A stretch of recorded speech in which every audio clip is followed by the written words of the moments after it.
Tonight, confusion rocks consideration of controversial lithium mining agreement as minority insists it will not have nothing to do with the approval of the project despite the Lands and Natural Resources Committee reporting a unanimous approval.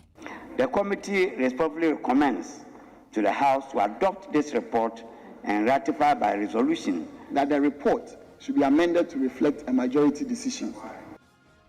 We'll take you to Parliament where the minority have been making a spirited argument against the deal, accusing their majority colleagues of political hypocrisy. Live here on Top Story, brought to you by Telecel, connecting energies, Holy Insecticide Spray and Coil.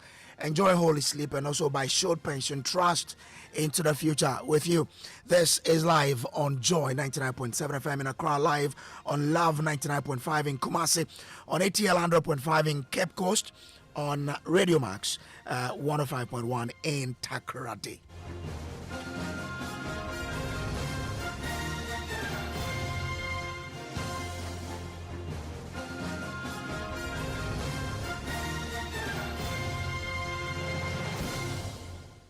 And it is also live on several of our affiliates across the country. My name is Samuel Kojo Brace.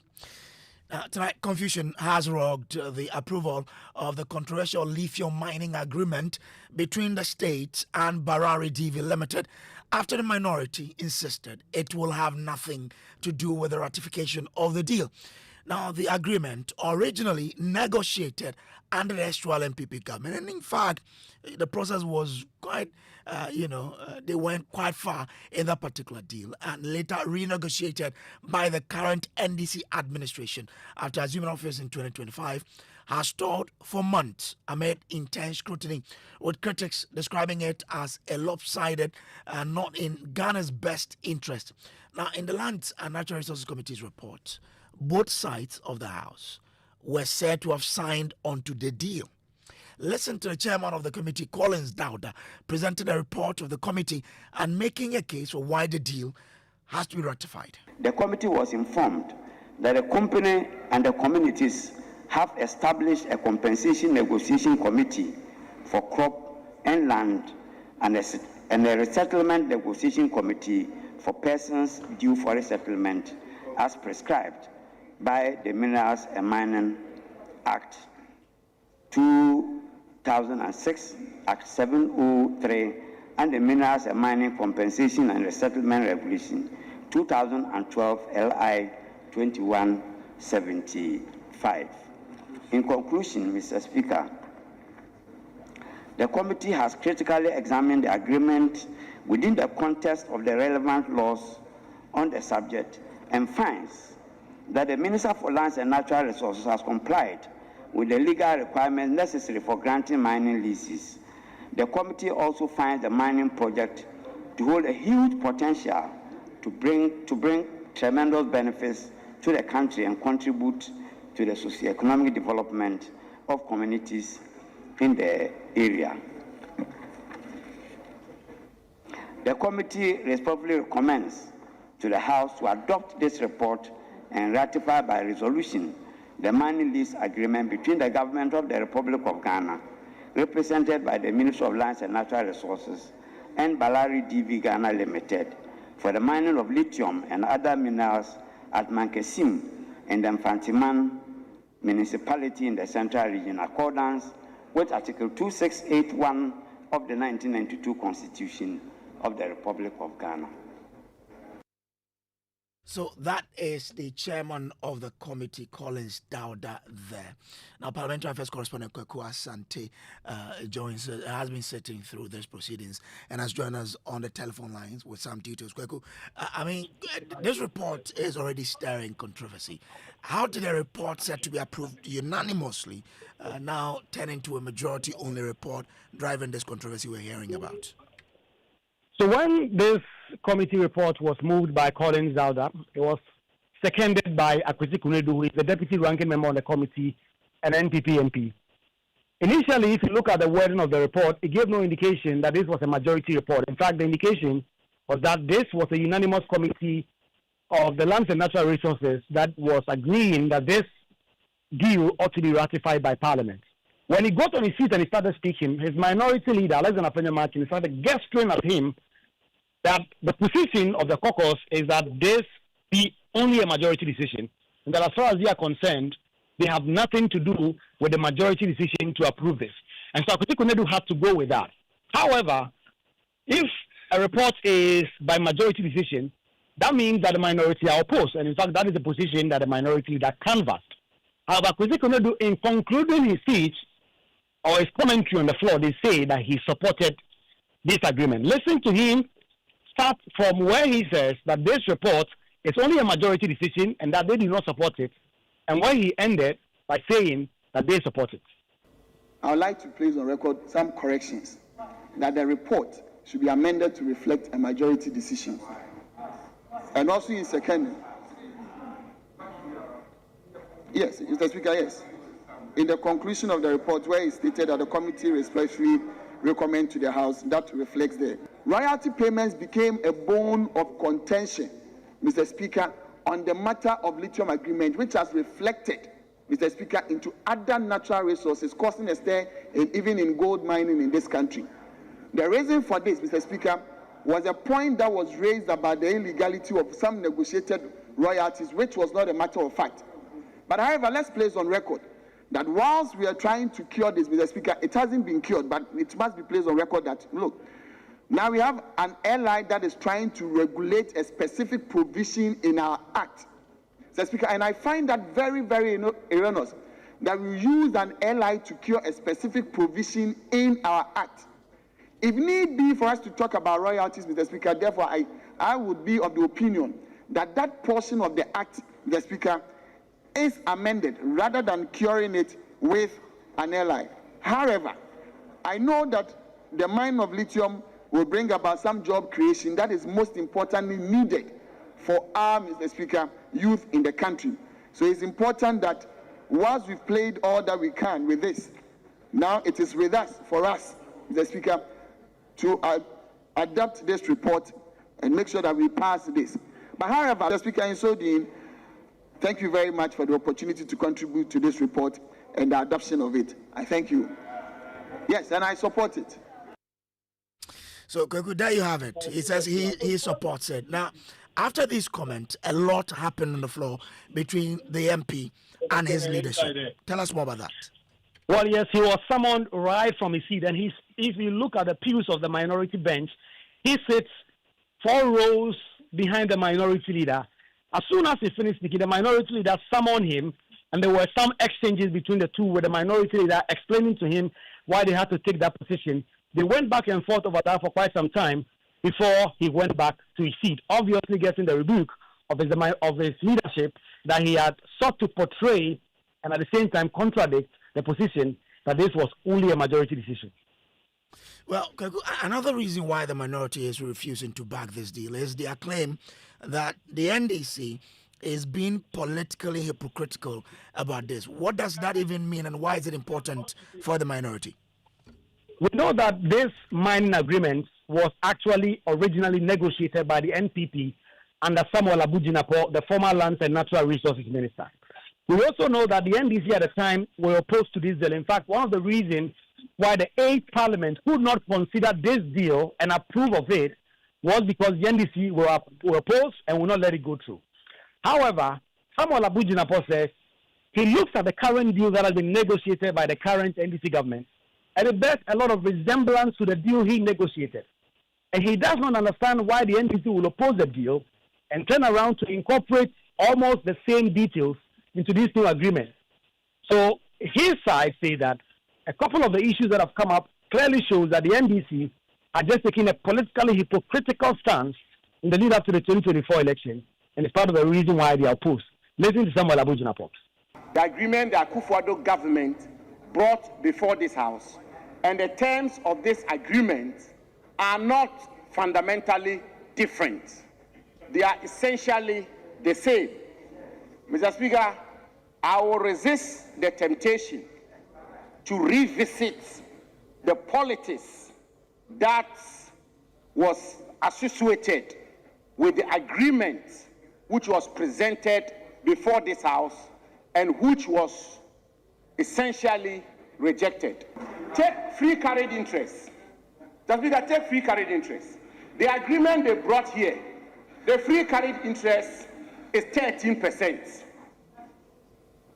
13%. The free carried interest the Akufo-Addo government negotiated was 13%. Indeed, Mr. Speaker, we went even a step further. We went a step further to insist that the Minerals Income Investment Fund will necessarily acquire an additional 6%, which would have meant that the government of Ghana will be entitled to 19%. Mr. Speaker, not only that, we did not end there. We insisted that Atlantic Lithium will list on the Ghana Stock Exchange and that a minimum of 40% will be owned by the Ghanaian people. Through which they laid it on 11 November 2025. They withdrew it again 10 December. They laid it again 19 December. It's still not too late. The lithium resources are so important to the Ghanaian people.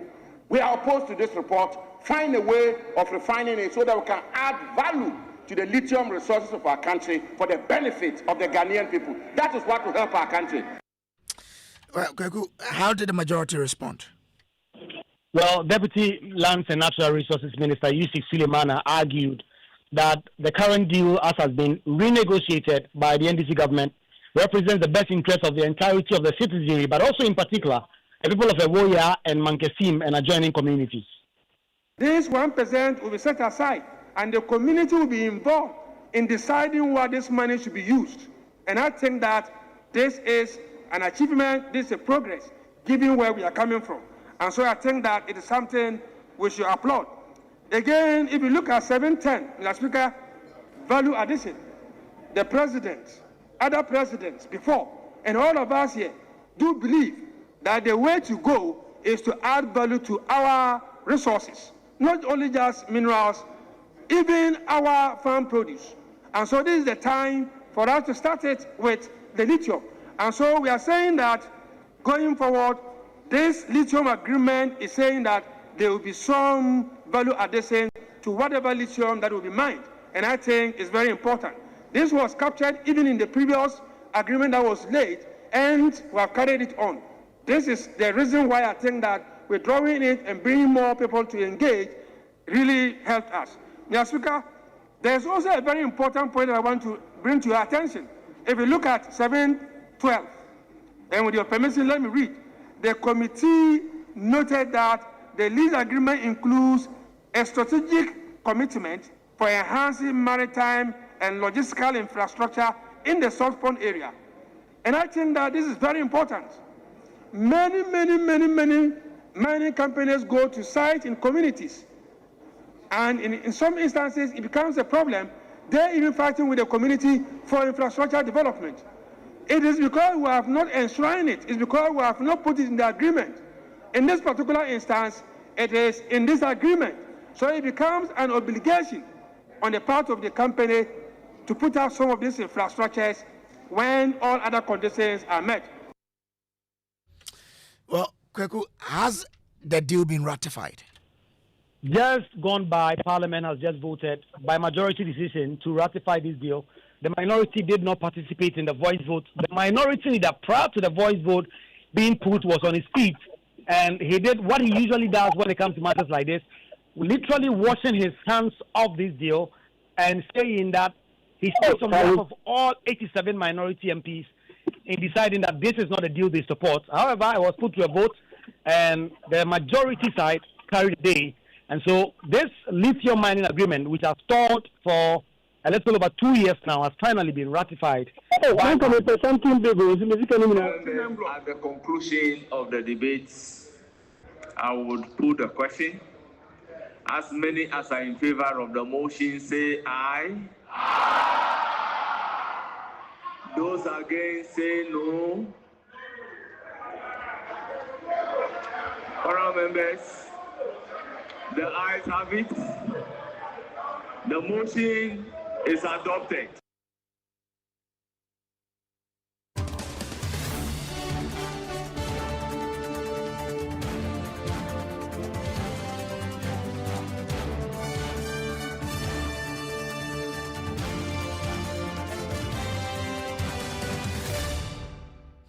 Well, let's bring in Samuel Bequin, who is a natural resource governance consultant, for us to pick his thought on this. I'm grateful to you, Doc, for joining us here. Now, what are we looking at? What should be the greater thing we need to look out for in this particular Barari DV and agreement in terms of lithium mining? Thank you so much, Kojo. Can you hear me? Clearly, I can. So if you look at the previous deal, which was the 2023 deal, and the current deal, there are not very much differences, but I will point out some of the key differences that we have. In the previous deal, the government had inserted a clause on the percentage of growth and sustainability levy, which we already have. And what it means is that once you put that in a contract, it means the 1% growth and sustainability levy that was agreed with the company will be the rate the company will pay, barring any changes in law. So it means that when there is any changes in law, they will still pay the 1%. But I think under the new agreement, they have made it to applicable laws. So they will pay all fees, levies to applicable laws. I don't know whether you can hear me. I can hear you clearly, sir. Okay. So that means that if there are changes in any law, any tax legislation or tax handle, it means the company will be subjected to paying the rate which it will reflect in the new amendments of that particular law. So it means that the company may not have opportunity to say that we have stability agreement and therefore we will not pay this, which is what we are facing in the oil and gas and mining sector as well. The other part compared to the previous deal was that the royalty. In the previous deal, the royalty was 10% flat rate based on total revenue. But with this one, it has made it as prescribed by law. And under the new regulations, the royalty has become a slight deal. And even for gold right now, once the price is 5%, the royalty will be about 12%. So that's the difference. So this time, the sliding scale allows for, when prices are lower, it means royalty rates are relatively lower. Prices are higher, the royalty rate tends to be very higher as well. So in that case, for industry-wise, it may make sense to the industry. And at the same time, for country level, you may think that when prices are increasing above what companies had used to project or beyond what companies projected for them to increase, you may also notice that government will be capturing a greater percentage of those monies as well, which in simple terms, people would have said, oh, the company is enjoying some supernormal price. I wouldn't say profit, supernormal price, thereby leading to potentially higher profit margin compared to what they had anticipated for. And I think the last part that I can see is that in that particular old one, they didn't have a clarity on what infrastructure that the company will have to develop. But under the new agreement, the company will develop a feasibility study for the construction of a jetty, barge, or mini port system at Salt Pond or any nearby location. It means once the feasibility comes out, if it's not supposed to be Salt Pond, they will develop that in any nearby. But it does not kind of oblige the company to build this. What it does is that it obliges the company to conduct a feasibility. The decision to build such a port will be based on what the feasibility will say. If the feasibility says it does not make economic sense, then you cannot do that. If the feasibility says environmentally it does not make sense for you to build a jetty, then you cannot do that. In this new agreement, so if it is feasible, then the company will build it within 12 months. Okay. And they shall explore opportunities to engage or collaborate with a third party. And this is also to help the company to export, or where they can bring in import of their input and also export as well, because the ports are very far away from where the mine is. So sort of to create a mini port around the central regional area. Does this new deal have any provision on the refinery? We said we wanted to build a refinery. Is it in there now? So if you look at the new deal, I think what it does is more of, in terms of the investment, what it does is that it kind of gives some equity stake to MIF for sure, and it doesn't really commit the company to build a refinery. Rather, it commits the company to also do some feasibility for us to see whether a refinery will be necessary. A decision to build a refinery should not be political or based on, I would say, patriotism. It should be based on the social and economic factors.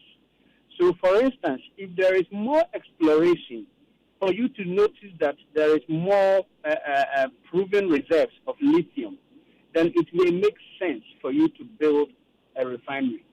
But if you do not have a proven reserve of more lithium, if you build a refinery, because refineries are built specifically for specific products, in economic simple terms for our SS and other to understand, it will become an inelastic product, because without lithium, the company cannot survive.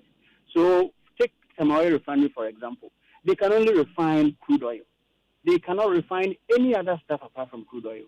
So if you build Tamawa Refinery without input of that crude oil, then the company cannot survive or they cannot work.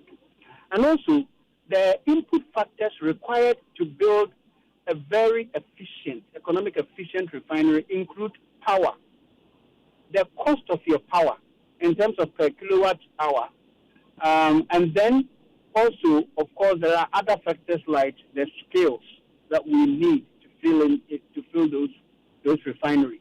If you do the feasibility and you notice that all that does not make sense, if the power that requires you to refine a lithium in Ghana is way higher at a cost, then it may not make sense for you to do that unless government makes it a policy that I'm going to sacrifice other resources and ensure I build a refinery. And in that case, the government policy may say that I'm devoting maybe this amount of megawatts to this refinery, and they are paying below the economic or market cost. And then you can say that then you have a policy, whether it makes economic sense or not, you are going to do it. So if we don't get to that point, we cannot always say we have to build a refinery, we have to build a refinery. It is not going to probably make an economic sense. So it does not commit the company to build a refinery, but rather they will do some feasibility to understand the economics of building a refinery. And where it makes sense for them to partner or help us bring in business, I'm sure they would also do that as well. I asked that question because in the past, the NDC said they want a deal that provides a clear and unambiguous strategy for maximizing benefit of lithium mining through value chain participation. There's therefore the need for mandatory requirement for the local processing of raw lithium before it is exported out of the country, and 100% off-taker for the byproduct thereof for local industries and manufacturing companies. Does the New Deal address this? Once you say it doesn't make the mining, the value addition mandatory, is there anything like that caters for this concern they had in the past? I mean, they would explore those options. But when they use the word maximize, then I think it makes sense. So maximize means you have a decision whether it makes sense to do it or not. And so there is a new wave, and I think the latest country to try and ban export of these transition minerals, I think, would include Guinea. So there is a new wave of countries tending to ban the export of transition minerals. Sorry for cutting you, but the word they use here was, and I quote it, there is therefore the need for mandatory requirement for local processing of raw lithium before it is exported. So there will be, according to the new agreement, and I think it doesn't change from the old one, the feasibility study says upon the grant of the mining lease, the company shall undertake a definitive feasibility study on the first part produced as a byproduct of the minerals, and will submit the report and findings to the commission within 4 months after the date of the grant of this lease. So it commits the company to do the feasibility studies. And also it commits the company to do what we call an economic scoping study. And that scoping study will say whether it is going to benefit the downstream conversion of the concentrate in Ghana. And then they will submit a report to the government and say, this is the numbers. This is an independent consultant or economist or whatever the appropriate role that they have done the assessment. And this is the response of the assessment. And I think government will take that decision. So, for instance, if the assessment comes and says that the cost of doing this, if the company is to invest those costs, if you force the company to invest, then government will only get corporate income tax in the, say, 10th or 15th years of the mining. Would government be willing to go or sacrifice for that? In as much as you may not be guaranteed the quantity of lithium that you would be processing. So in the agreement, it forces the company to undertake those scoping and feasibility studies. And once it forces them, those feasibility studies will be the basis on which government can decide whether to process the byproduct or whether to do process the lithium locally as well. Executive. I just want to continue. If you look at that particular agreement, it says, and it hasn't changed from the previous one. It's the same thing. There is no changes. It is subject to the outcome of the scoping study. Remember, subject to the outcome of the scoping study, the companies are established a chemical plant for refining the concentrate in Ghana. So it has to be subject to the scoping study. If the outcome of the scoping study is not economically efficient, if it is not environmentally right, then nothing forces us to do it. But currently, the agreement has not changed when it comes to feasibility study.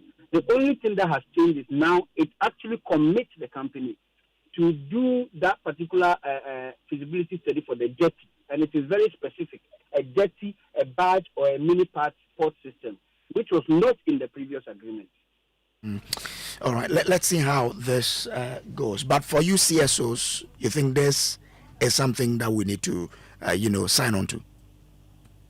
Well, with the prices of lithium, when the agreement started earlier before the 2023, the prices of lithium was quite high. And at that time, if we had locked in the agreement, maybe we may have gotten the flat rate 10% royalty. But the current rate is also cater for higher price of lithium, because when the prices are higher, we can get as high as between 12 to 15% of royalty. So there is not much difference in the previous and the current agreement. Just that this time, it reduces the potential stabilization that the companies could use as a reason to say that I'm not paying these taxes, but because now we've made it in such a way that applicable taxes and laws. Therefore, whenever we decide to change those laws, it will be applicable to you as well. I'm grateful to you. Samuel Bekwin is Executive Director, Center for Extractives and Development, Africa. This has been Top Story. Up next is Newsnight. And tonight, minority in Parliament is pushing back against the Auditor General's special report on the One District, One Factory initiative, labeling it materially inaccurate and legally unsupported, as it demands a retraction from the Finance Ministry for misrepresenting facts about the 1D, 1F fund flow mechanism. There was no money advanced to this one. That is why when you attempted to pay, the bank said... No. There was no relationship with the banks because there hasn't been any payment. We discussed the minority's counter-arguments against the government's special audit report. Also tonight, Ghana is facing a potential tomato shortage after Burkina Faso, its largest supplier, banned fresh tomato exports to neighboring countries, including Ghana. The whole nation will be affected because our daily delicacies that we have been eating all based on fresh tomato, meaning from April going, there will be no tomato in the country. We have details as traders call for urgent government action to avert any impending crisis. I don't understand why they are suddenly banning it. That is why I want government to step in and work things out.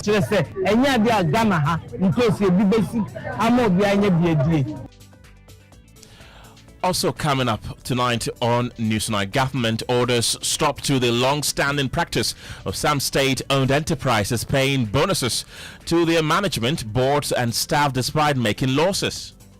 For a lot of us, it doesn't make sense that you make losses and pay bonuses to yourselves. That must stop. No SOE that makes losses must pay bonuses to management and board and staff or anybody. In business, price of gold continues to drop on the international market to reach about $4,500 an ounce. But should we be worried about this development? More at 6:30. In sports, President Mahama pledges construction of 3 modern stadiums this year. And a bit later, we ask if Ghana's economy is truly immune to external shocks, or President Mahama's assertion that the economy is now resilient enough to withstand global disruptions has come under scrutiny, with economists cautioning that it may be premature to draw such a conclusion. I think it's too early to say that the economy has withstood the shock or withstand the shock. It depends on, how long the shock. The longer this goes, the more likely the effect on the economy. The latest of these and many other stories are coming up in the next 60 minutes. My name is Kenneth. Gyasi. My name is Gemma. Appiah. Be a part of the show by sending us a WhatsApp on 055 11 11 997. Details shortly. Auntie T, I beg, fix me go betete Ghana. No gari, no oil, no plantain, just beans then eggs. Hey, brah, that be dangerous combination, no? Problem no day. I feel handle am. For Telecel, with the Bob say everybody gets what they like. That be why Made For Me bundles day. Based on your usage, you fit get your own data and call packages. Fala! Made For Me bundles like the way you the want town. That *530# then buy Made For Me bundles today. Telecel, connecting energies. Couldn't sleep at night. Mosquitoes will be whining my ears, bugging me all night long. Till I got a remedy. Now I'll be spraying them away with holy insecticide spray. Me I go spray them away with holy insecticide spray. When I sleep, me dana mada with holy insecticide spray. Holy mosquito coil, holy multi-purpose insecticide spray. Ghana Kron Kron. For bulk purchase, call 0302 681582. This advert is FDA approved. Son, we are so proud of you for setting up this hospital. I really love those hospital beds and waiting chairs. By the way, did you import them? No, Dad, I didn't. I actually got them from Kingdom Books and Stationery right here in Ghana. Wow. We also bought our office supplies, safes, executive desks and chairs from Kingdom, and they gave us expert advice on how to set up our office. Guys, that makes 3 of us. I also got our sofa and bedroom sets, plus our dining hall furniture for our new home from Kingdom. Wow, Mom, that makes 4 of us. I usually get my stationery items from Kingdom, and my teacher also mentioned that our classroom furniture was provided by Kingdom. So there you have it. Whenever you're thinking about setting up an office or acquiring furniture for your home, etc., Kingdom Books and Stationery should be your first port of call. With over 40 years experience in the industry, we stock and supply a wide variety of globally sourced office and home furniture, stationery and equipment. Visit our head office, Takweje, Osu near the Osu Cemetery, Temania Community 4, Takoradi opposite Vijay Mays Plaza, Cape Coast University Bookshop,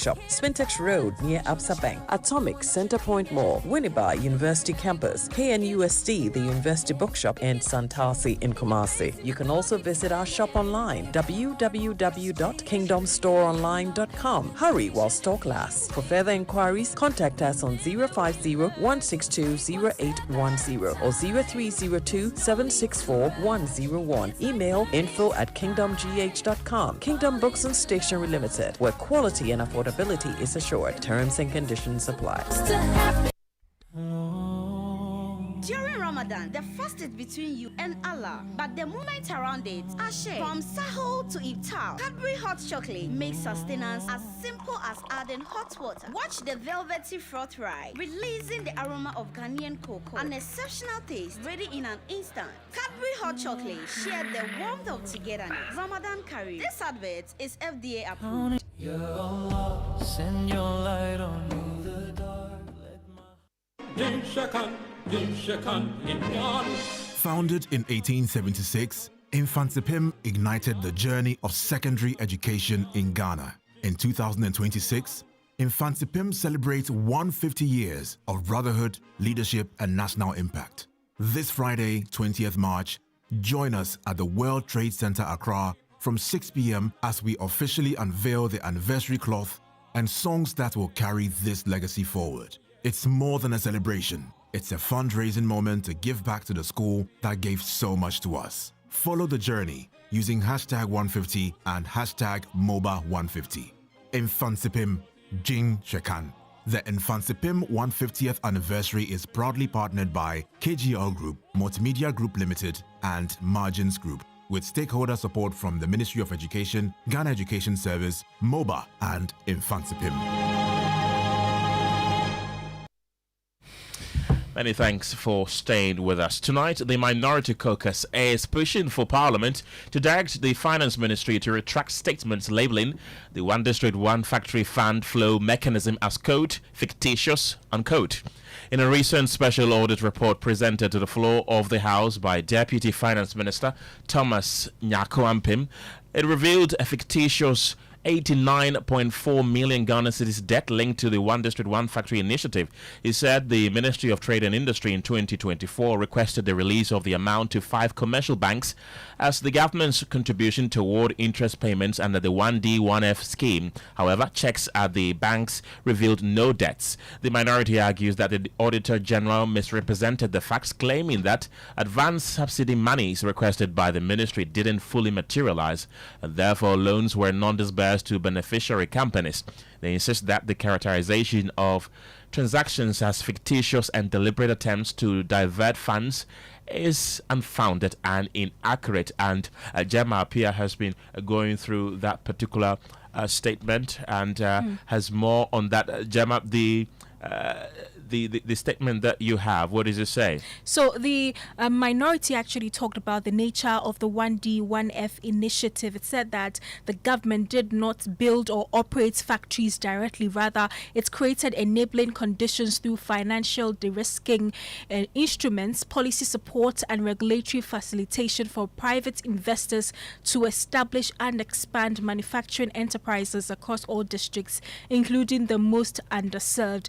It went on to talk about the facts. It says that, however, it must be placed on record that the advance subsidy monies requested by the ministry did not fully materialize in several instances. As a direct consequence, the PFIs, that's the participating financial institutions, were unable to extend the anticipated credit facilities to the 1D, 1F beneficiary companies. When subsequently queried by the Auditor General's office, these banks rightly confirmed to auditors that the affected 1D, 1F companies did not owe them because no loans had been advanced to those companies. This factual sequence is entirely consistent with the program's design and does not in any manner support a finding of fictitious transactions on fund or fund diversion. The absence of a loan liability reflects the non-disbursement of the advance, not financial impropriety. So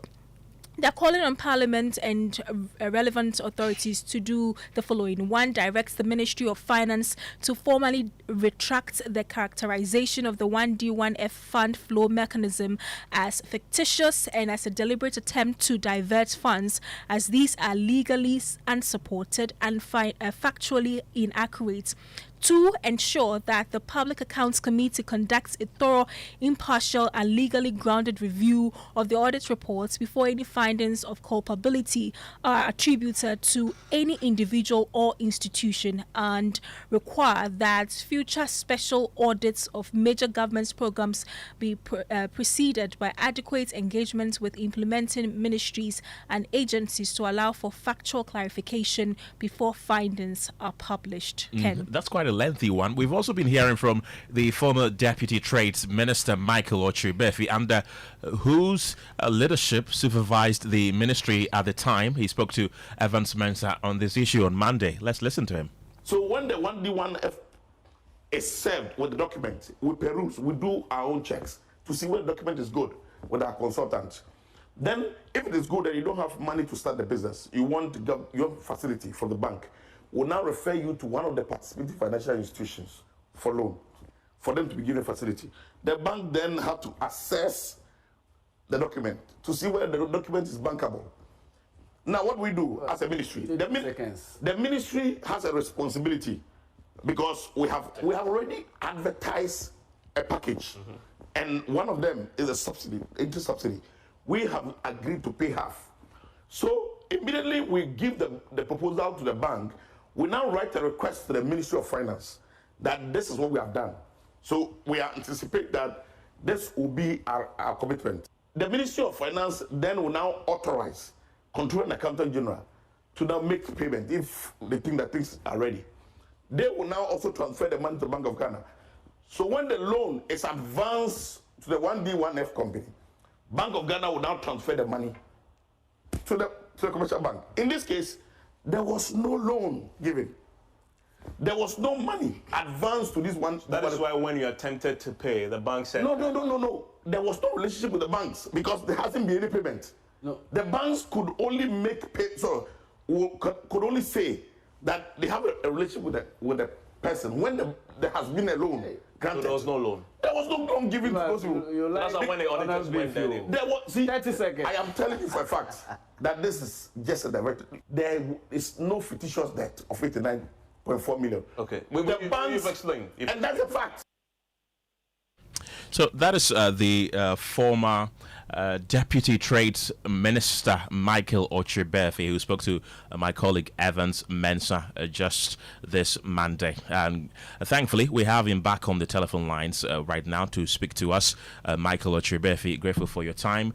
And Mr. Atta Issa is also a member of the Trade, Industry and Tourism Committee. Is also joining us this evening. Gentlemen, grateful for your time this evening. I want to start with you, Michael. You supervised the ministry at the time, or you were a deputy. Can you clearly explain what that 89 million was intended for, and why there's no track record of a debt at the commercial banks as is being alleged by the finance ministry?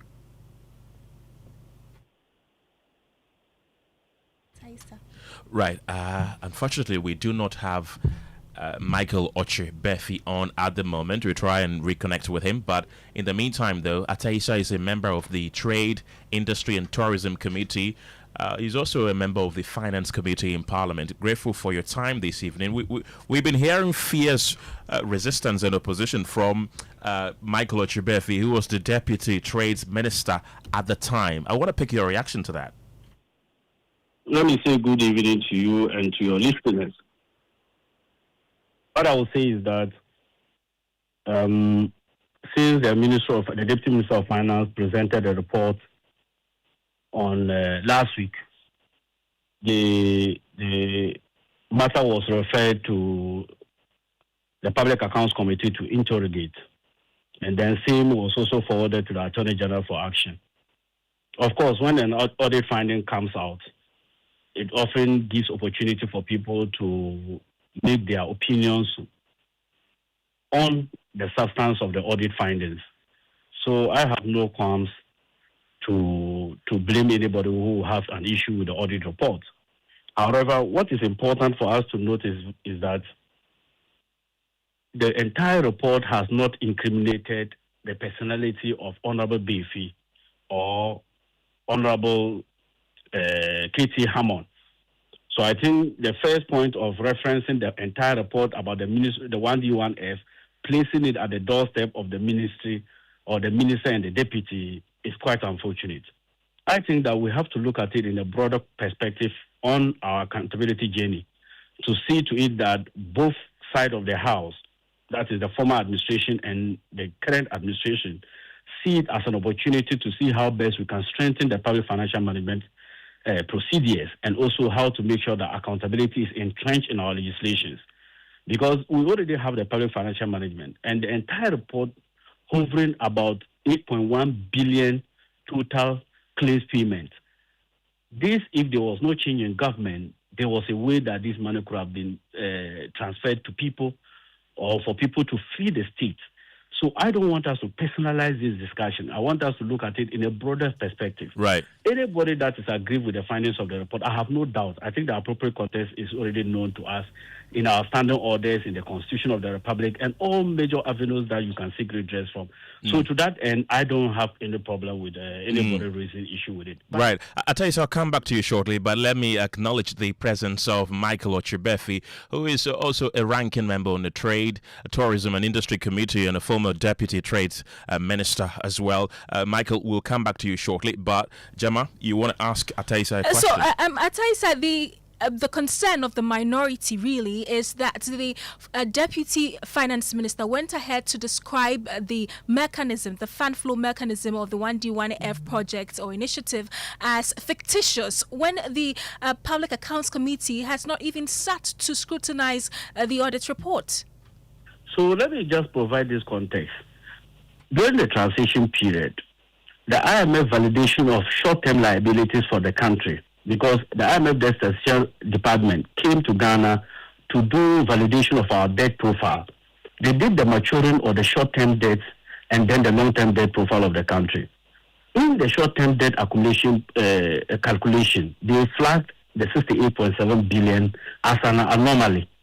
And then that called for the Ministry of Finance to conduct a special audit to unravel the circumstances that led to us having a total outstanding claim of 68.7 billion Ghana cedis. That is the genesis of this entire, even the IMF flagged this expenditure. Now, the second fact we also need to know is that the audit report is now before Parliament. Now, what is not in doubt, and it's clearly spelled out in the audit, is that one, the amount in question is an outstanding liability to the state. Those were part of the total outstanding liability payment maturing. That's what we call it, the short-term liability. It was maturing for payment, and the IMF flagged it. So it is a liability to the state that was in the category of total short-term liabilities to the country. Now, what is not in doubt is that we are of the view that, per the audit findings, this was interest payments under the 1D1F. Now, 5 banks were named as the beneficiaries of such payments or the claims. In audit conferences, you make representation to those companies, not the ministry. It is the names of the banks that are in question that you said these interest payments accrue as a result of the 1D1F, and you are claiming that amount of money to be paid to you. When management representation was sought from the bank, we realized that none of the 5 banks acknowledged liability. That is the first principle. Then we could describe it safely to be like it was a completely fictitious liability in the sense that if it was a claim that was made on government of Ghana to pay as an interest on the 1D1F, and the banks are denying knowledge of such transaction. And don't let anybody tell you that if the account does not exist, money cannot be changed. In the authorization metrics of the public sector, at the point of payment, even account details can still be changed. So if there was no change in government and this thing had gone through, accounts could have been changed at any time. Because as for the provision of sufficient accounts for payment, it is not part of the authorization metrics. It is compliance and procedure that leads to Ministry of Finance giving Control and Accountant General the warrant to pay. At that time, account details can still be changed. So it is not here it is not even a point for us to make that because the account is a buffered account, it means that money couldn't have been transferred. Right, Ataisa, hold on a bit. Michael Ochirbefi, as I mentioned earlier, is also joining us on the telephone lines. He's a former Trades and Industry Deputy Minister and also a member or a ranking member on the Trade, Tourism and Industry Committee. Michael, grateful for your time this evening. You've been listening to your colleague Ataisa on the Trade, Industry and Tourism Committee. What do you make of his assertions?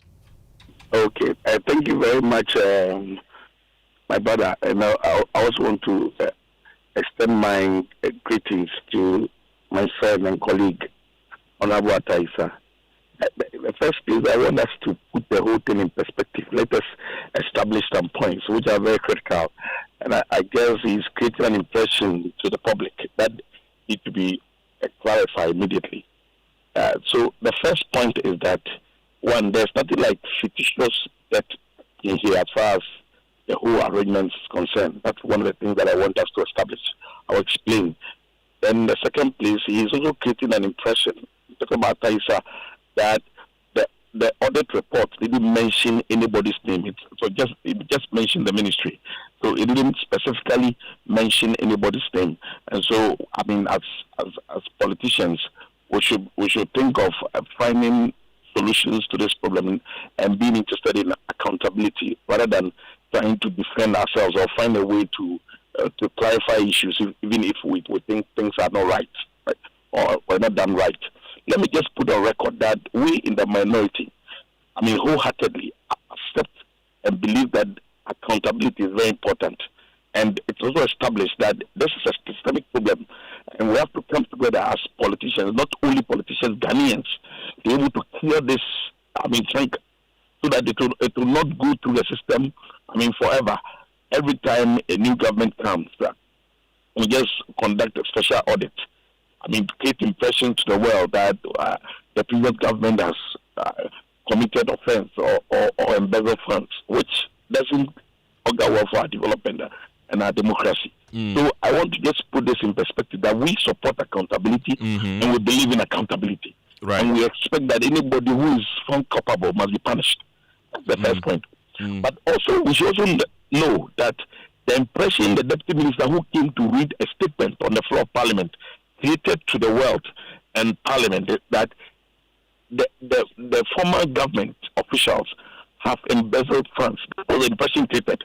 You cannot tell me anything different from what I'm saying because we're all in the house.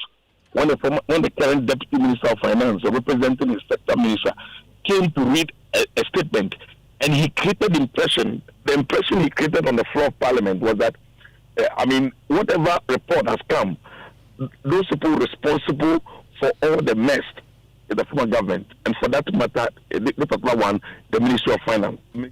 But, Mr. Ochirbefi, is it not a good question to ask how the Ministry of Trade, when you were the deputy, gave that transfer instruction to the Finance Ministry to pay 89.4 million to the 5 commercial banks as part of government's interest subsidy?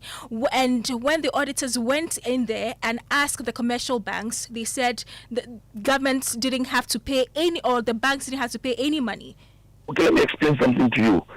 The 1D1F concept, or the two-tier concept, I've explained it several times, so even on your platform, that it was either through a greenfield arrangement or a brownfield arrangement. So it means that, I mean, it can be either a fresh business, I mean, starting it afresh, or an existing business that is going through situations or issues, and that want to be giving some monetary or financial injection for us to come back, for it to come back to life. So the 1D1F arrangement can be two-tier, or it has always been two-tier, and it is a private sector-led initiative. Let us put this in perspective. Before the concept was started, we agreed in principle that we need financiers, or we need people, I mean, financial institutions who will help us to run the program. So we put about 14 financial institutions together, and we called them the participating financial institutions. We signed an agreement with them. The purpose of the establishment of this, special purpose vehicle was to help finance, especially either greenfield or brownfield businesses who didn't have money to start or run their business. Because of time, Mr. Ochebefi, the deputy minister on that day said that because of what they have found in terms of the audit, the government was going to conduct a forensic audit into the 1D, 1F project. How do you respond to that? I didn't get what you said. I didn't hear what you said. Thomas Nyakwampim on the floor of the House the other time said that because of what they had uncovered, the government was going to conduct a forensic audit into the whole one district, one factory. And I'm telling you that the government had already committed itself. Government already committed itself through the incentive arrangement that they were going to pay part of the interest subsidy, the interest arrangement. Government was going to pay half to the participating financial institutions. But they decided with arrangement, they had an arrangement with us and the Ministry of Finance that they don't trust government. So government must always make commitments before they advance loans. So the arrangement was also legitimized by Parliament. Note that this amount was always appropriated by Parliament and it was always part of the budget. So that's something that was new. What is more, the amount in question were not advanced to those 1D, 1F companies. So those 1D, 1F companies were not given any money. If you ask for loan or you request or you go in and seeking for loan in a financial institution and you are not given the loan, are you obliged to pay any interest on a loan that has not been given? You had Michael Ochebefi. Thank you so much. Ranking member on the Trade, Tourism and Industry Committee, and Taisa is a member of the Trade, Industry and Tourism Committee as well. He's also a member of the Finance Committee of Parliament. Well, tonight you have to brace up to prepare your dishes without fresh tomatoes in the coming days because the largest import destination of the goods, Burkina Faso, has shut its doors to us. The announcement came in today in a press statement released by Burkinabe authorities, banning export of fresh tomatoes from their country in an attempt to secure enough to feed their own industries. And this is expected to severely impact availability of the product in the country as Burkina Faso has become the largest supplier of foreign fresh tomatoes to Ghana. We'll get into the numbers shortly, but first let's listen to the chairman of the Tomatoes Importers Association of Ghana, Eric Osei Tufuo.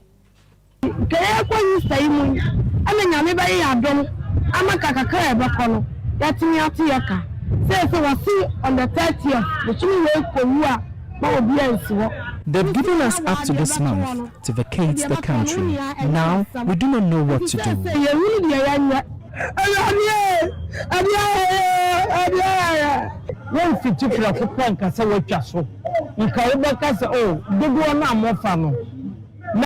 The whole nation will be affected because, as for Ghana, our daily delicacies that we have been eating all based on fresh tomato. You can't take any meal without tomato.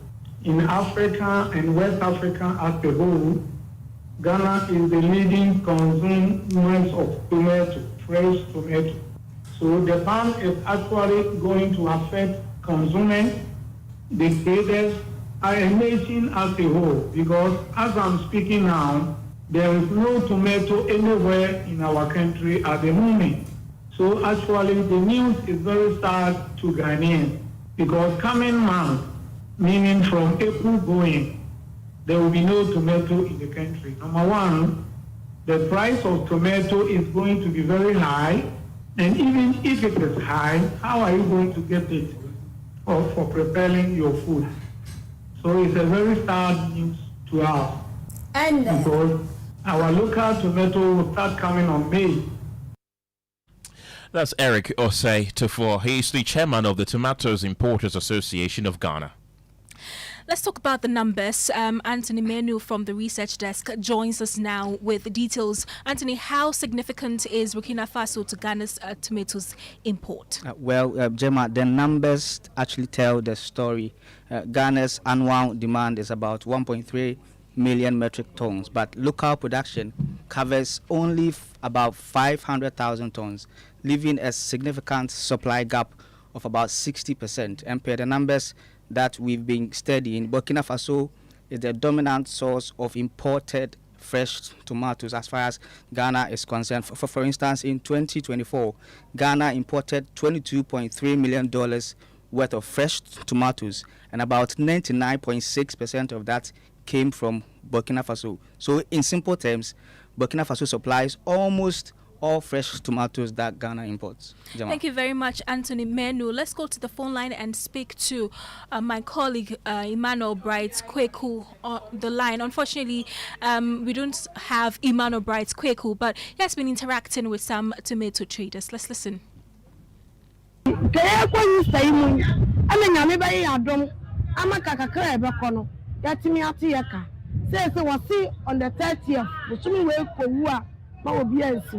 They've given us up to this month to vacate the country. Now, we do not know what to do.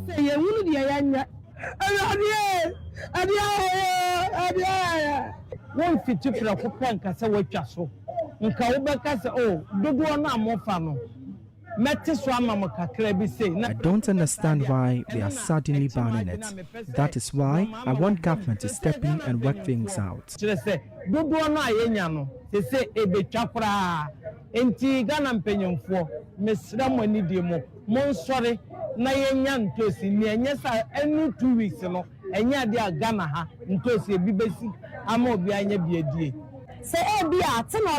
We would have managed if they had reduced the number of imports, but suddenly banning them is too much for us to handle.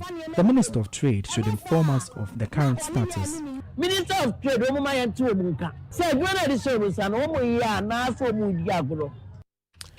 those are some tomato traders there. We've also been hearing from the Deputy Agric Minister, John Dumelo.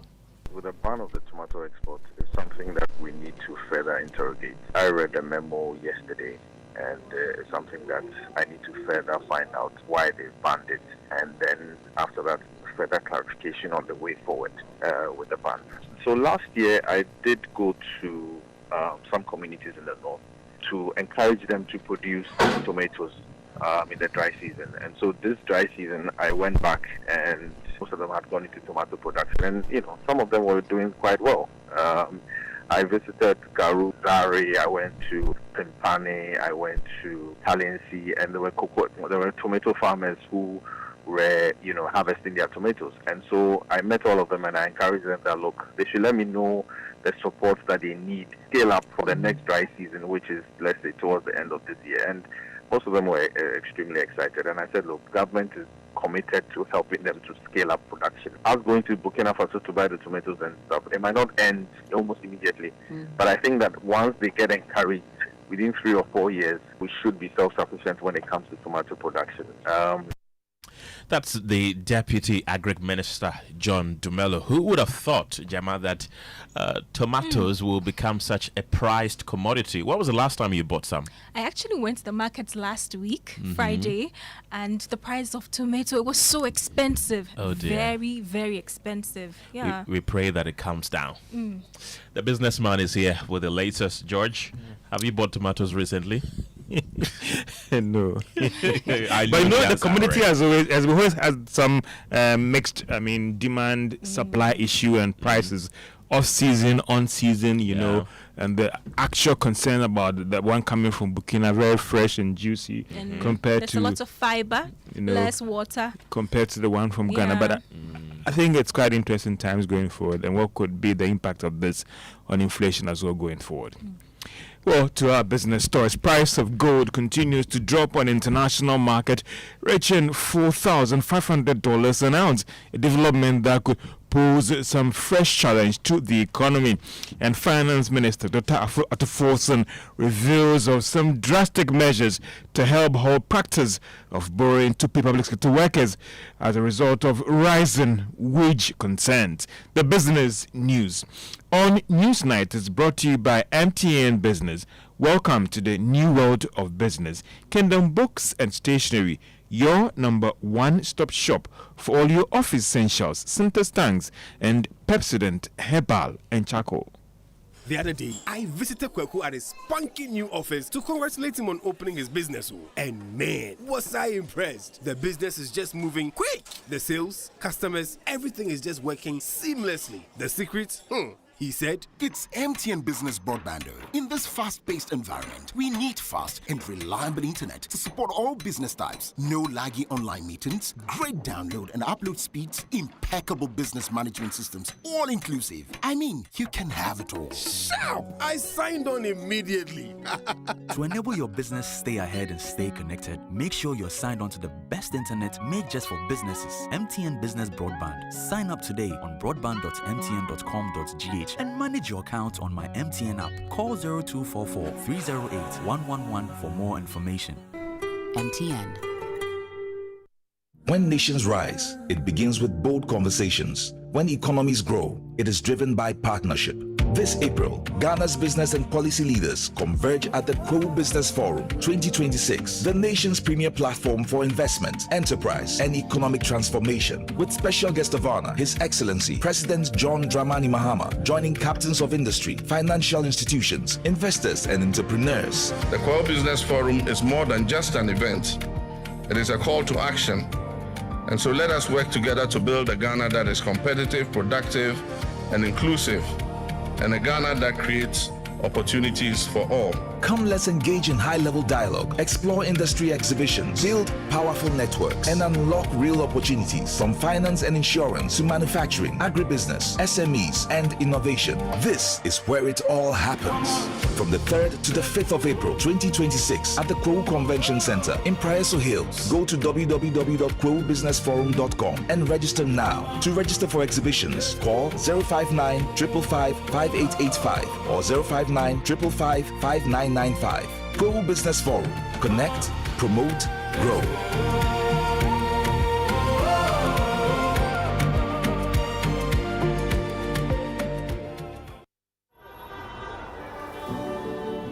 Cast your mind back to 2022.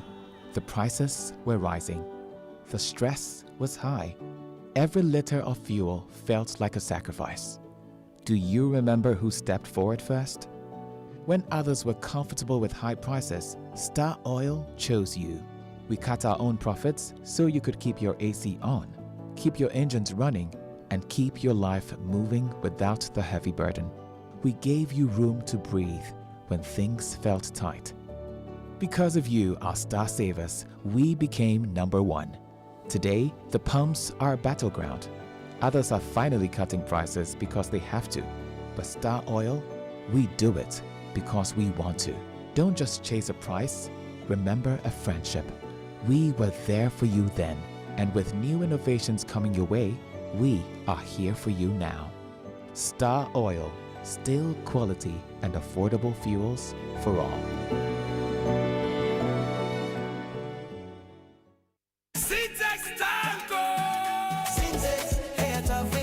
If you want quality, this be where you belong.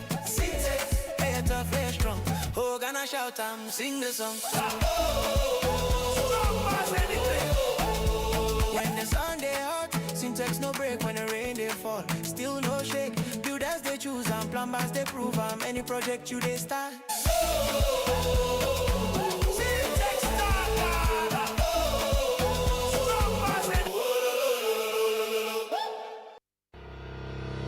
The Ghana Exim Bank is 10 years old. Hooray!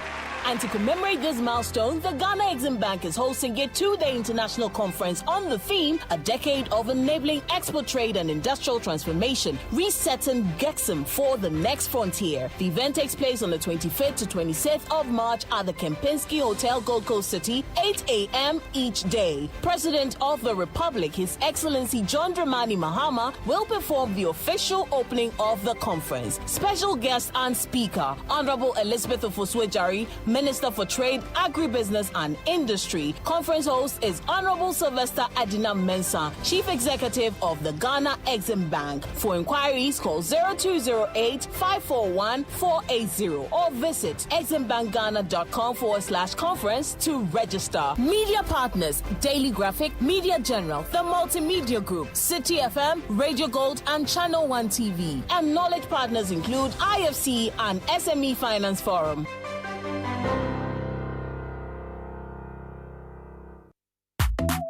Sasso,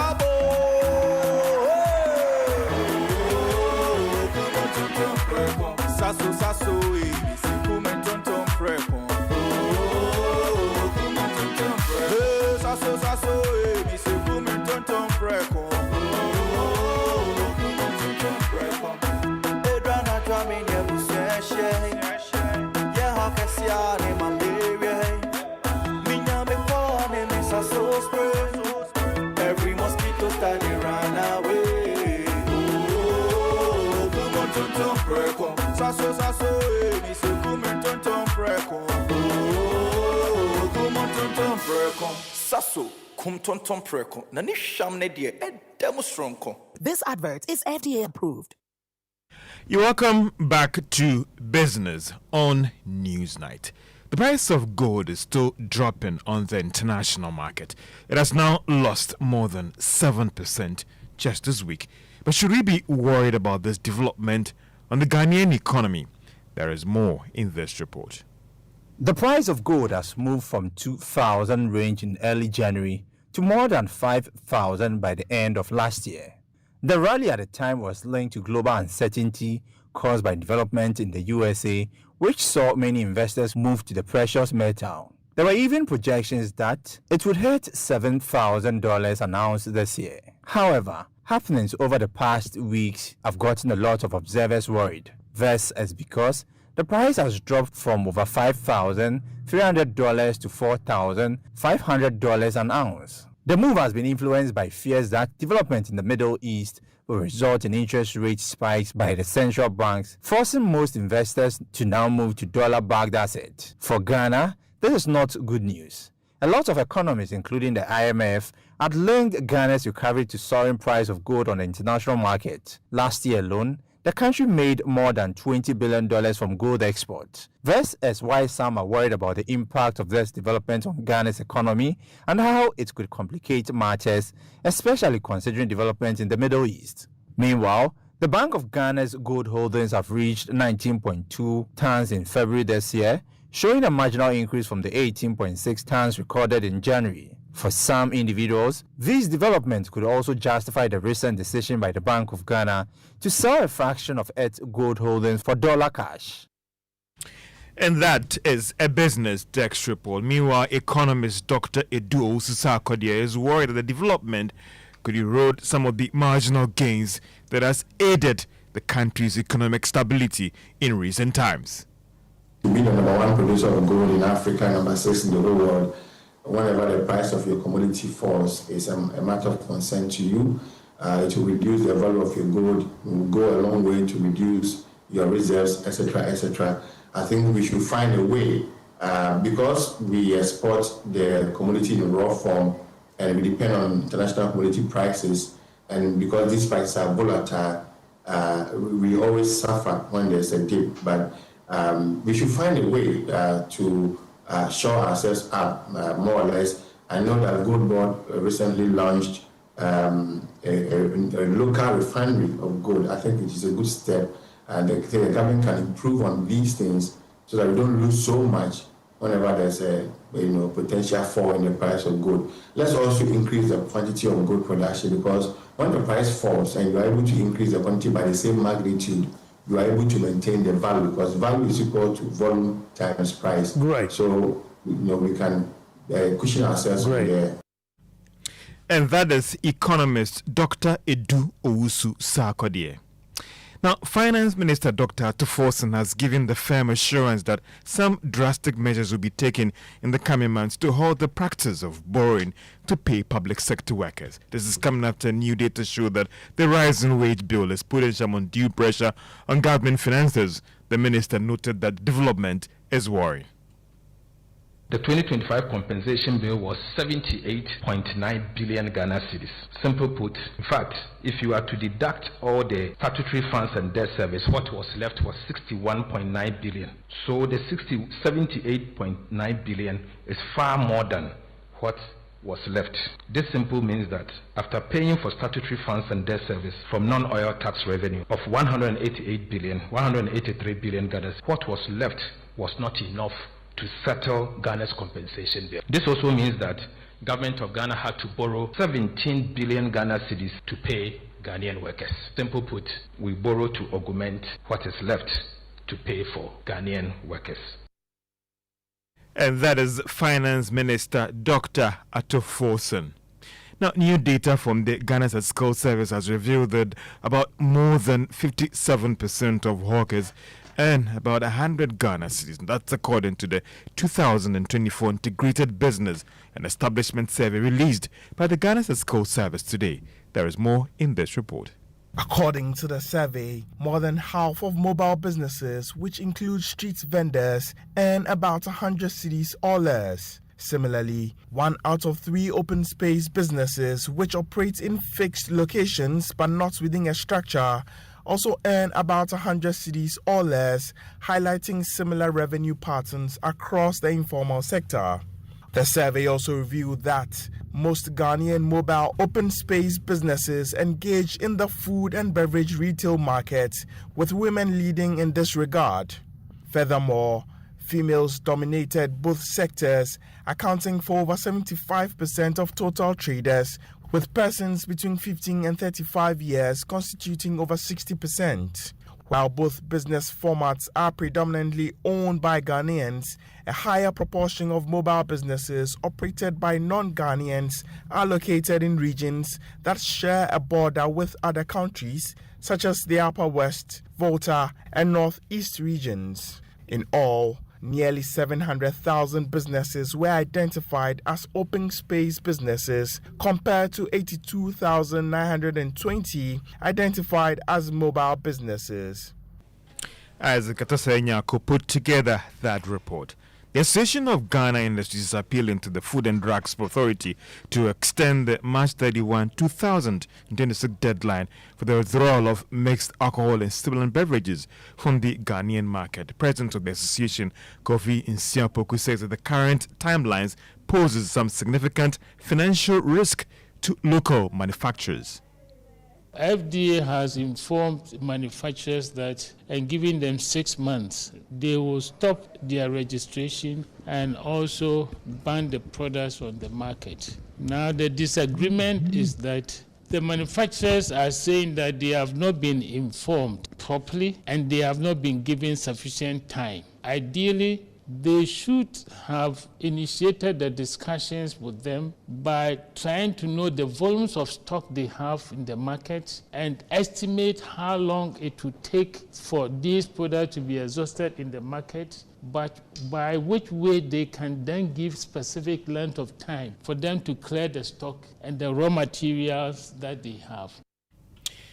Dr. Kofi Nsiapoku is president of the Association of Ghana Industries. And Ken, guess who is coming to PM Express Business Edition tonight? Tell me.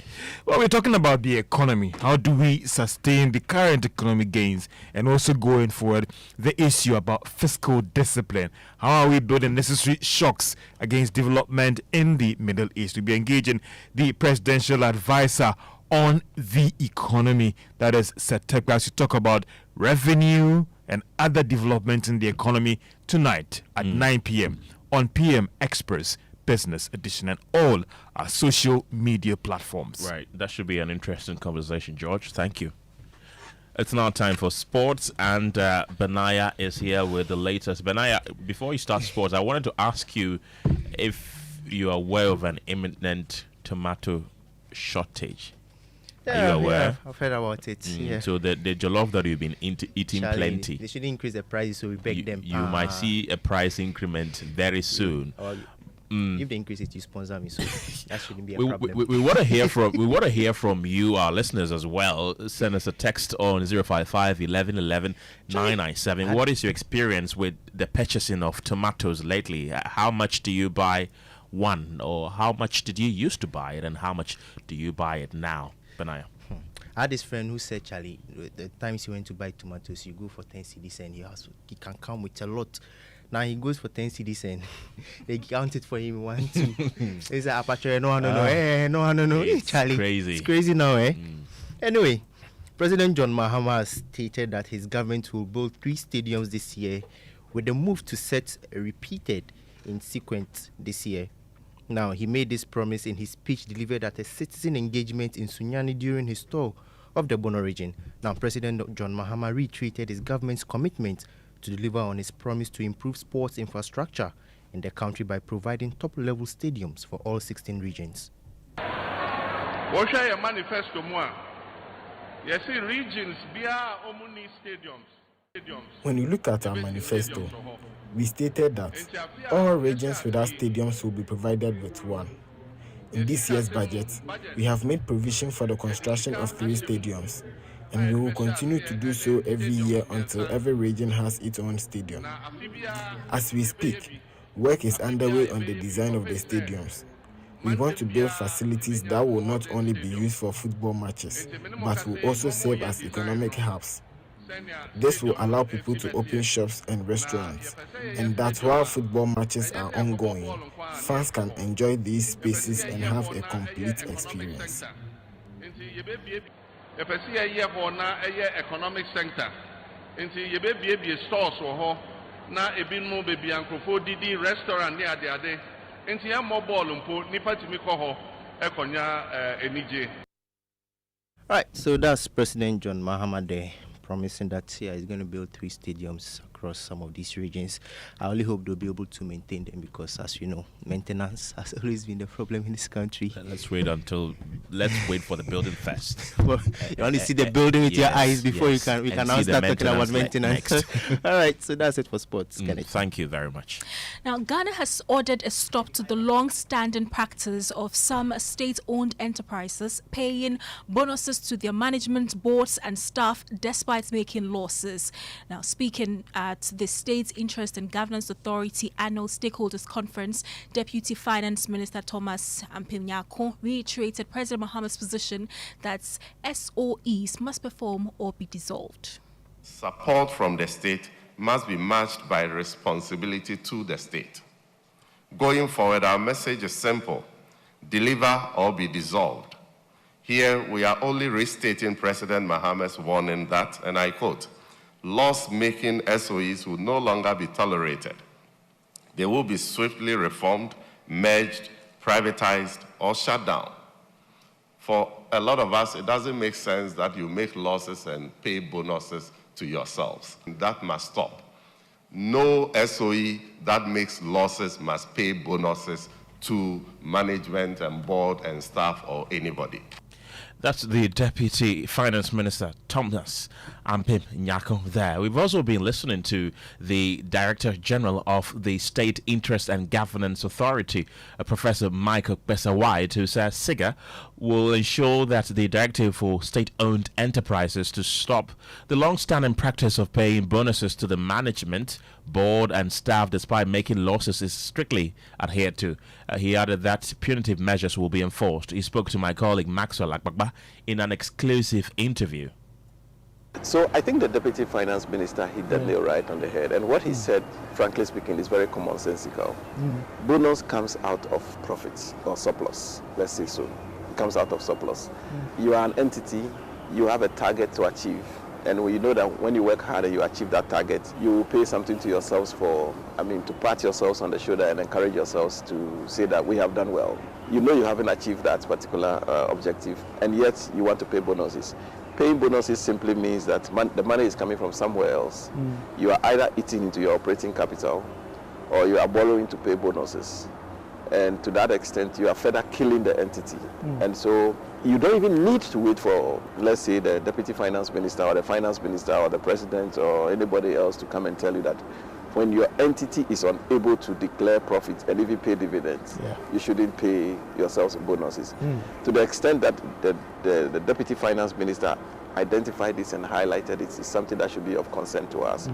And this is something that a conversation that SIGA has been having with the entities all the time. That we sign performance contracts with you, we have clear targets. Built into these performance contracts are benchmark indicators beyond which when you are able to perform, you are allowed to incentivize your staff, right?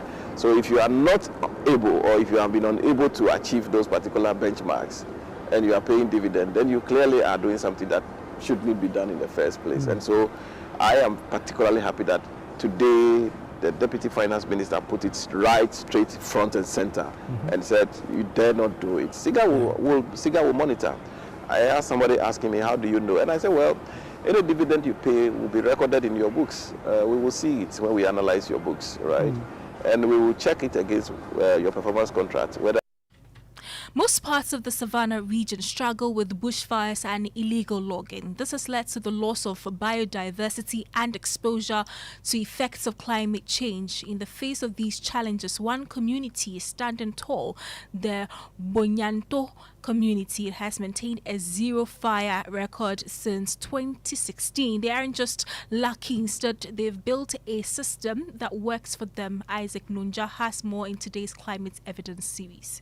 Between 2012 and 2015, Boyanto, a farming community in the Savannah region, suffered series of environmental degradation. Common among them were illegal rosewood logging, indiscriminate bush burning, and group hunting. The situation exposed the community to climate pressures. The lessons from those years has taught the people to adopt new practices. These lessons have become their secret to success, knowledge, and ownership. So what we did was to put in place volunteers that will assist to control bushfire in that community. Very critical and an integral component of the northern landscape, because we are really endowed with a lot of flora and fauna. To just mention a few, the few landscape that has really good stock of elephants and antelopes and buffaloes, rodents and so on. With diverse trees that support climate and support ecosystem services. We are well drained with a lot of water resources, black water, white water, that regulates water provisioning in the landscape. And so biodiversity in northern Ghana forms an integral part of the lives of the people. As a measure, the people of Boyanto decided to use a dual approach in protecting the environment. Offenders are fined for causing the spiritual damage of fire, but fire-free farmers are rewarded with yearly packages as motivation for protecting farmlands. The figure we are getting now is, at first when we used to burn, our crop yield has gone down. But this time, because we are not burning, our crop yield has increased. And a lot of farmers are giving testimony, including myself. As Kojo Municipal Ghana National Fire Service Command says, it has been monitoring and admiring Boyanto over the years, and their story is worth emulating by other communities in the region. Let me use a community that I cherish so much as an example. Boyanto within the West Gonja municipality. Since I came here 6 years ago, that community has never experienced bush burning, and I give credit to their chief. Isaac Nonya's report read to you. This story is brought to you by Joy News in partnership with CDKN Ghana, University of Ghana Center for Climate Change and Sustainability Studies, with funding from Claire R4I Opportunities Fund. With just a day to go before the Joy Safari Experience 2026, anticipation is building among dozens of listeners preparing for an unforgettable weekend escape. From cruising along the scenic waterways of Aqua Safari Resort to unwinding in the serene, forested setting of Safari Valley Eco Park, participants can expect a carefully curated blend of adventure, relaxation, and luxury. It is a journey designed not just to get people away from the city, but to immerse them in a uniquely Ghanaian experience, complete with nature, comfort, and entertainment. Here's a glimpse of what awaits you. They're going to have a good field day on the islands around Aqua Safari, explore the parks, the aqua parks that have been created by the Safari Group. And after that, head on down to Safari Valley Resort, where they're actually going to spend the night in the wooden cabins in the forest as well, and have lots of fun. Of course, it's going to be a bonfire night with lots of music, great games, and real Ghanaian, the real Ghanaian experience. We curated something like that for our listeners. And then go hiking up the Equiapim Ridge on Saturday morning, explore the Safari Eco Park during the day on Saturday before heading back to Accra. So it's meant to give them a real relaxing time, exploring a bit more of Ghana, learning more about the safaris in Ghana, and having a weekend of fun, all thanks to the multimedia group and the Joy brands. a weekend of fun. Sounds very fun. Very. So those food, music and dance will be taking place, taking the center stage as Joy Ghana Fest opens tomorrow, March 20 to the 22nd at the Achimota Retail Center, with organizers promising a vibrant celebration of Ghanaian culture and flavor. The festival will offer patrons a rich variety of Ghanaian dishes, exciting music and energetic dance, creating an experience that blends entertainment with strong commercial activity. Edith Agbeli is channel manager and programs director for Joy Pride. It's about celebrating our heritage and everything that makes you a Ghanaian. Basically, we are doing culture, music, food. Food brings almost everybody together. We are doing everything that makes us a typical Ghanaian. Everybody needs to pass through, from being a vendor, being an audience, and you shop with good music, good live band, good bobobo people. Like, it's everything that you can think of as the 3 days. So we don't just do events. If you've attended any events from Joy Brands, Joy Prime, it's not an event, it's experience. We make sure we create something that you feel. So far, we have a lot of vendors, but if you want to be part of it, you can call this number. She will take you through the registration, 0500-238383, or come to any of the Joy Branch front desk. They'll help you with the registration process. Yeah, Ken, did you hear that? We just don't do events. Right. It's an experience. So you have to be there at Chimota Retail Center tomorrow. I definitely will. Joy Ghana Fest is opening tomorrow. Now let's read some of your messages. Good evening. This one says, I think Burkina is just telling us that we are capable of producing our own from Malachi Hohoi. Another one says, why can NPP be this wicked to Ghanaians in the last 8 years by the AG report's findings? If NPP and its MPs know under them they didn't engage in any acts of malfeasance, why are they jittery at the findings in the AG report? They are always good at create, loot, and share. That's from Francis in Accra. Listening to Honorable Ataisa, his comments appear to be conciliatory as just opposing that to the Deputy Finance Minister who went on propaganda spree. This NDC government should know that elections are over and they should get up to work. That's from Nana Ekwamwa Boateng, Ablekuma Central. Shameful people, we are crying because Burkina Faso doesn't want to export fresh tomatoes to Ghana. What happened to our fertile lands in Ghana? A big shame. Thomas Ofusu Sechi there. And that's it for Newsnight. I'm Kenneth. Gyasi. My name is Gemma Appiah. But don't forget to do the 2 before you go to bed tonight. Pepsodent